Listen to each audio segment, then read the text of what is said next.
Welcome to the SCA Challenge, a game show where our contestants and you at home can test your knowledge on sudden cardiac arrest, cardiac health, and living for Zachary.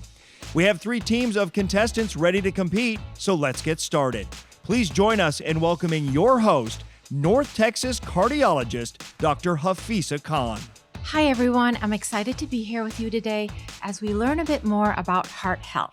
Our contestants today are Living for Zachary volunteers Cynthia and Sophia, Living for Zachary board members DJ and Heart Screening mom Kathy Jo, and the newest members of the Living for Zachary staff, Melanie and Shelby. There are 5 categories on the screen: sudden cardiac arrest, CPR, heart screenings, AEDs, and Living for Zachary. We'll go through each of the questions one at a time until the board is complete. The first contestant to buzz in and answer each question correctly will gain points and select the next question. Whoever finishes with the most points wins. So let's get started. Cynthia and Sophia, you can pick the first question of the game. AEDs 400. True or false? AED should only be used by medical professionals. False. False. Absolutely correct. So AEDs save lives, and it's very important that all of us are trained and aware where is the closest AED and how to use it. So absolutely true. We should all know how to do CPR and use AEDs if necessary. AEDs for 300.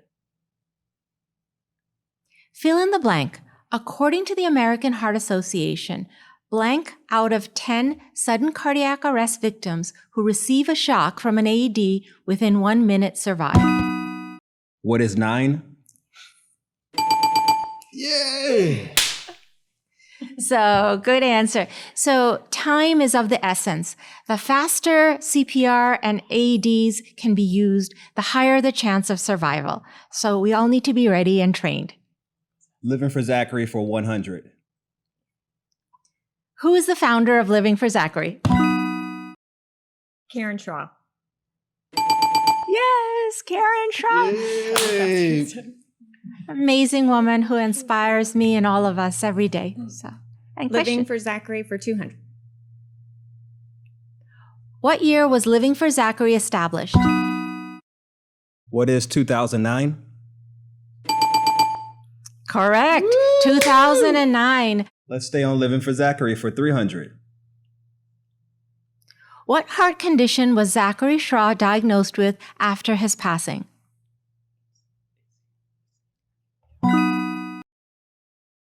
HCM. HCM, which stands for Hypertrophic Cardiomyopathy. So hypertrophic cardiomyopathy is the most common cause of sudden cardiac arrest in young athletes in the United States. It's an abnormal thickening of the heart muscle, and that's what Zach had, HCM. We will close out the category in Living for Zachary for 400.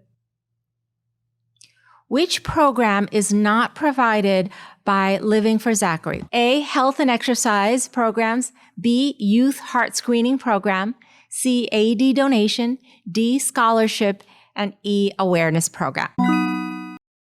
What is D, scholarship program? So, wrong. So, health and exercise. Living for Zachary is such a great organization. It provides scholarships, AED donations, CPR and AED awareness, and youth heart screening. Let's do sudden cardiac arrest for 100. What is the difference between sudden cardiac arrest and a heart attack? Anybody? Take a guess.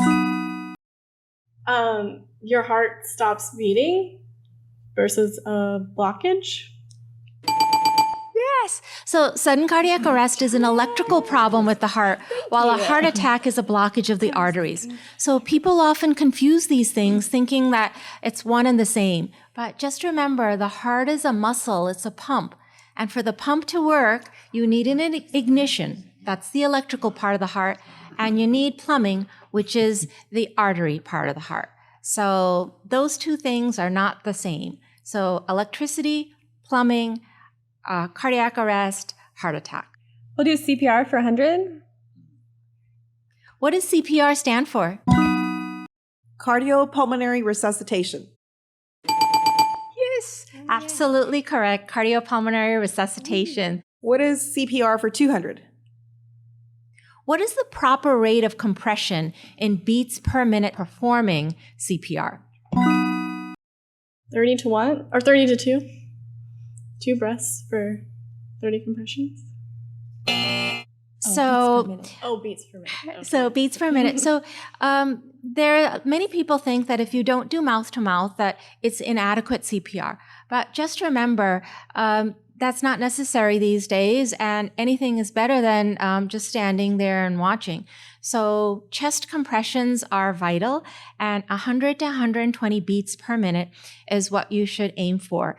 And the song that can help you keep that rhythm and tempo going is, I don't know if any of you are old enough to even remember that song, but Staying Alive from the Bee Gees. AEDs for 200, please. In order to increase the chance of survival, within how many minutes should an AED be used after someone collapses? 3 minutes, 5 minutes, 10, or 12? A for 3 minutes. Absolutely, 3 minutes. The longer someone is collapsed and their heart and their brain are deprived of oxygen and blood flow, the lower the chances that they're going to survive with a meaningful recovery, which is why we need to be prepared, and we all need to know how to do CPR, perform CPR, and how to use an AED. AEDs for 100. What does AED stand for? What is automatic external defibrillator? Yes, absolutely correct. Automated external defibrillator, which means that you don't have to be a medical professional to use it, because the device itself can help analyze what the rhythm is and guide you through the process. What is CPR for 400? How often should you renew your CPR? Every 2 years? Absolutely, every 2 years. And the Living for Zachary Foundation provides free CPR training for free multiple times a year. So every 2 years. Absolutely right. Heart screenings 100. What age group is eligible to receive a Living for Zachary heart screening? Young adults, children and young adults under 21. Yes. So youth ages 12 to 22. So I would say that's close enough. Okay, so I'm going to give you that. 12 to 22 is the age group. We'll take sudden cardiac arrest for 200, please. Who can suffer from a sudden cardiac arrest? Anyone. Absolutely anyone. So about 350,000 Americans have a sudden cardiac arrest each year. And of those 350,000, approximately 10,000 happen in children and adolescents. So a sudden cardiac arrest can happen in anyone of any age group, and 10,000 American children and youths each year, unfortunately, suffer from a sudden cardiac arrest. So it's important for all of us to be prepared. Heart screenings for 200. True or false? Living for Zachary heart screenings are non-invasive and pain-free. True. True. Yes, absolutely. So the screening consists of a questionnaire, an echocardiogram, which is an ultrasound of the heart, as well as an EKG. So it is non-invasive, meaning not intrusive, and a great way to get started to make sure that everything is safe. And that's why it's called a screening. So nothing to be scared about, but and it's not painful. We'll take heart screenings for 300, please. Which of these is not included in a Living for Zachary heart screening? A, a sudden cardiac arrest questionnaire. B, a blood pressure check. C, an X-ray of the heart. D, an EKG or electrocardiogram. E, a limited 3D echocardiogram. And F, a cardiologist review. An X-ray of the chest. Correct, an X-ray of the chest. So I kind of gave this a little bit away, but that's a questionnaire, checking the blood pressure, an EKG and an ultrasound of the heart, and then a cardiologist to review everything. We'll do heart screenings for 400. A child should receive a youth heart screening if A, they are active in sports, B, it's requested by their school or athletic organization, C, they have a family history of cardiac issues, D, they're not involved in athletic activities, or E, all of the above. What is E, all the above? E, all of the above. That's right.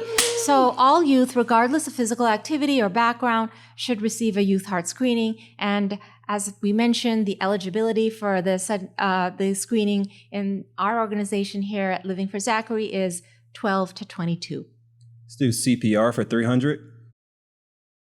When performing CPR, which comes first? A, breaths, or B, chest compressions? Chest compressions? Correct, chest compressions.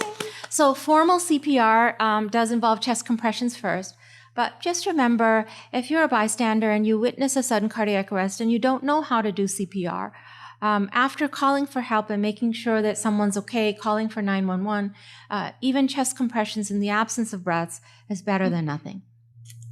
Sudden cardiac arrest for 300. True or false? You should always call 911 when a sudden cardiac arrest occurs. True. True, I gave this away. So absolutely, that's the first thing to do. We all have our mobile phones with us, so 911 is the first step. Sudden cardiac arrest for 400. Fill in the blank.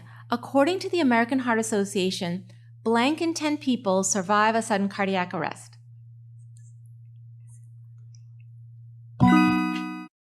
This is a total guess, but is it 1? Correct. Hey, good answer. Unfortunately, that's right. Only 1 in 10 people survive. Part of that is the fact that almost half of all people who have a sudden cardiac arrest are home alone and it's not witnessed.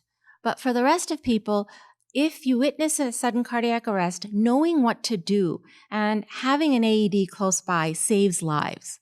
So knowing where the AED is, having AEDs available, how to use it, and being trained in CPR, you could save a life. And that's what the Living for Zachary organization is all about. So congratulations, Kathy, Joe, and DJ for winning the game and for helping us raise awareness. Yay.